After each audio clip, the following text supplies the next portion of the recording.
Well, welcome back. At 1 p.m. today on the West Coast, the 49ers have to make roster moves.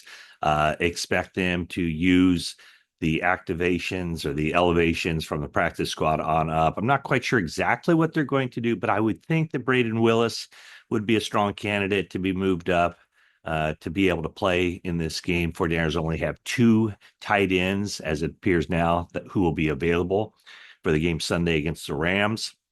With George Kittle, doubtful with the hamstring injury. That leaves Eric Saubert and Jake Tongas as the tight ends the 49ers have on their 52-man roster. So 49ers could also bring somebody up and add them to the 53-man roster.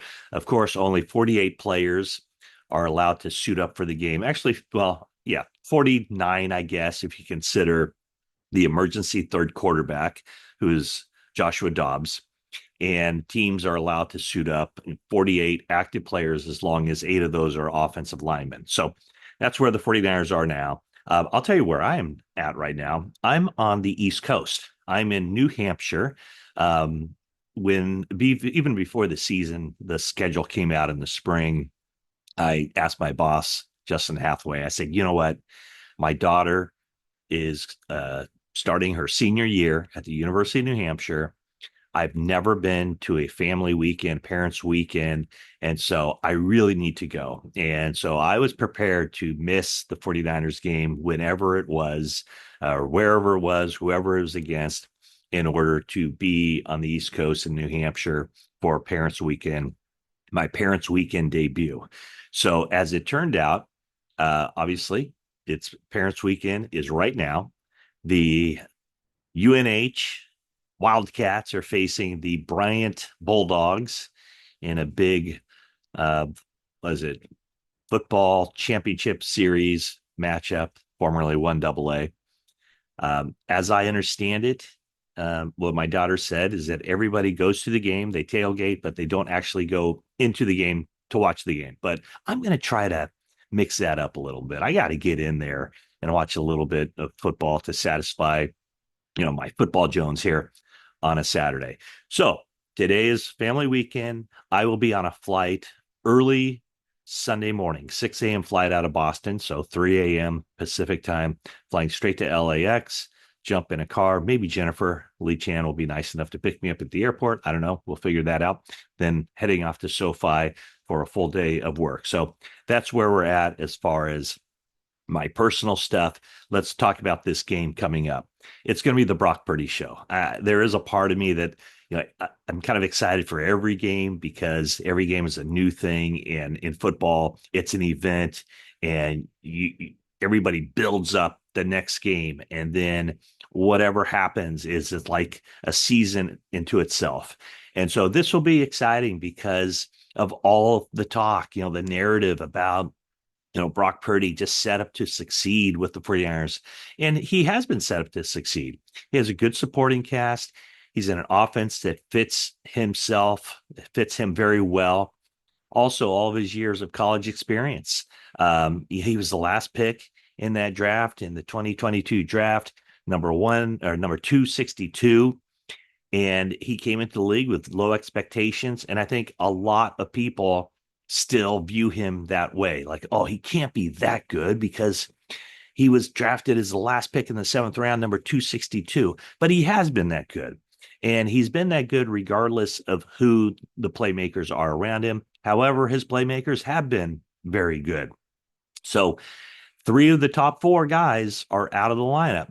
And we'll see how this 49ers offense looks without Christian McCaffrey, without Deebo Samuel, without George Kittle. To me, that's kind of the exciting part of it is that, the 49ers know that Brock Purdy is their franchise quarterback. He runs his system. He runs Kyle Shanahan's scheme as well as any quarterback that Shanahan has had, certainly with the 49ers. Matt Ryan, of course, that 1 year, his MVP year was outstanding with Atlanta. But this is the Brock Purdy show, and everybody knows it. Teammates know it. The coaches know it. He's one of those players that the closer you are to the team, the more you see how good he is. And so Uh, it's I'm excited to kind of see what happens in this game without all those guys. Will Brandon Ayuk, will he be a factor like the player that the 49ers signed him to be? 5-year, $134.1 million over these next 5 years, the 4-year extension, $30 million annually of new money. So you know that the Rams are going to focus in on him and try to take him away. Juwan Jennings is going to have to step up as he often does, but he just can't be third and Juwan. He needs to be first and second and Juwan as well. Jordan Mason has done an outstanding job stepping in for McCaffrey. So that'll have to continue. Uh, the 49ers will have opportunities to run the football, but ultimately they have to convert those third downs through the air to keep the chains moving to control this game. What the 49ers do behind Ayuk and behind Jennings is going to be interesting to see. Chris Conley is their, I would assume, would be their number 3 guy. Will Jacob Cowing get on the field? What about Ronnie Bell? For Cowing, the biggest thing is just learning the system, knowing where to be on any given play against any given defense. It's not easy. So, that's been obviously the issue as far as why he hasn't been able to get on the field. It's just, there's a lot to take in if you're a wide receiver in this scheme. Rookies don't often step in and make a huge contribution, or at least it's tough to get there. Deebo Samuel did, Brandon Ayuk did, but it wasn't always smooth sailing. And speaking of rookies, 2 more games, this one and next week, and then Ricky Pearsall will be available to play. He's been working out, getting ready for that opportunity. And let's see, a couple of weeks down the road, if he's able to play October 6th against the Arizona Cardinals. So as much as the focus will be on Purdy and how he performs with some of those top guys out, the defense has to step up and take care of business. More people have to just jump in line behind Fred Warner and play that kind of lights out football and that kind of really determined football. Man, Fred Warner seems to have really perfected that peanut punch, named after Peanut Tillman, for just being able to just showing great aim and precision and punching that ball out is something that he's worked on. And through 2 games, 3 forced fumbles. The pass rush has to get after Matthew Stafford. The Rams are lacking their top 2 wide receivers, Puka Nacua and Cooper Kupp. So the 49ers should be able to do some things defensively against the Rams to slow them down.